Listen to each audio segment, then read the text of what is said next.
नमस्कार मु अभय आपण मानक स्वागत करुच्ची आपण मानकर प्रिय यूट्यूब चैनल अभय एडवर्ल्ड।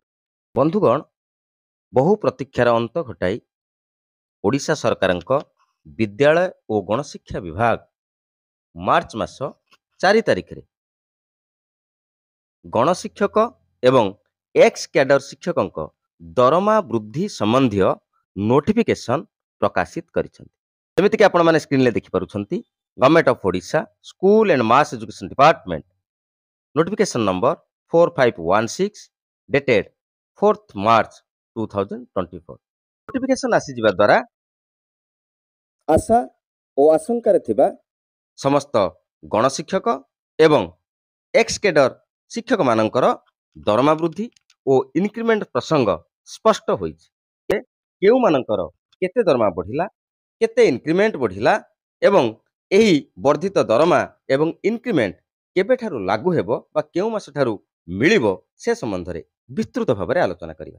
यदि ए पर्यंत आपण माने आम चैनल को सब्सक्राइब करनाहंती दया करी चैनल को सब्सक्राइब करंतु पाखरे थिबा ऑल नोटिफिकेशन बेल आइकन को प्रेस करंतु जद्वारा आगामी दिन में मु जो सब वीडियो अपलोड करी तार नोटिफिकेशन इमिडिएटली आपण मान को मिल जाए। नोटिफिकेशन ले तीनोटी पॉइंट संबंध रे स्पष्ट भाव में कहा जाइछि।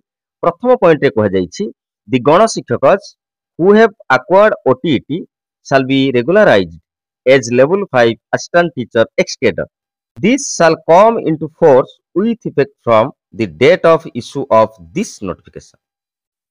प्रथम पॉइंट गणशिक्षक मान निमंते ए पॉइंट रे कहा जाउछि जेउ गणशिक्षक माने OTET पास करि सारि छंती सेमाने level 5 assistant teacher ex cadre भाबरे सेमानकर चाकरी को नियमित करा जिवो केबे ठारू ना जेबे ठारू एही नोटिफिकेशन टी जारी करा गला अर्थात एही नोटिफिकेशन टी जारी होबार तारीख हेउछि 4 मार्च 2024। द्वितीय पॉइंट मध्य सेही गणशिक्षक मानक निमंते दि गणशिक्षकस who have not acquired OTET their monthly honorarium shall be hiked from 7,000 to 10,000 excluding EPF। एथिरे कह जाउछि जेउ गणशिक्षक माने OTET कंप्लीट करि नाहंती बा पास करि नाहंती सेमानकर मासिक पारिश्रमिक जहा सेमाने पूर्वरु 7,000 टंका पाउथिले ताहाकु 10,000 टंका को वृद्धि करि दिया जाइछि एवं एही वर्धित दरमा मध्य सेमाने एही नोटिफिकेशन प्रकाशित हबा दिन ठारू पाइबे अर्थात 4 मार्च 2024 ठारू पाइबे। तृतीय पॉइंट रहिछि लेवल 5 एक्स कैडर टीचर मानक निमंते एथिरे कहा जाइछि annual increment shall be sanctioned from 1st March 2020 on notional basis and from 1st March 2024 on actual basis in case of those level 5 assistant teacher ex cadre who have qualified OTET after 31st March 2019।